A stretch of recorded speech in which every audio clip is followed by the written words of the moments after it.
বেইজিংয়ে চীনের president Xi জিনপিংয়ের সাথে চূড়ান্ত দফার আলোচনায় বসেছেন মার্কিন প্রেসিডেন্ট ডোনাল্ড ট্রাম্প।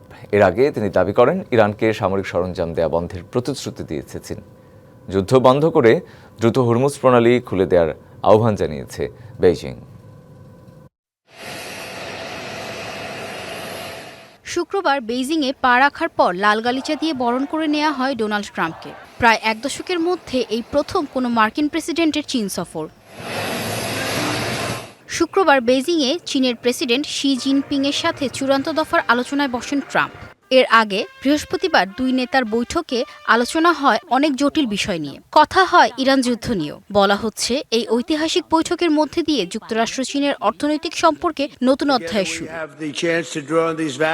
ট্রাম্পের দাবি ইরানকে সামরিক সরঞ্জাম দেয়া বন্ধের প্রতিশ্রুতি দিয়েছে চীন। যুক্তরাষ্ট্র থেকে তেল কিনতে সম্মত তারা।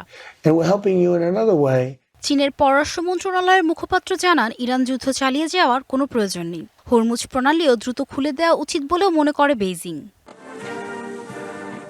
Rahnuma Fermin, DBC news desk.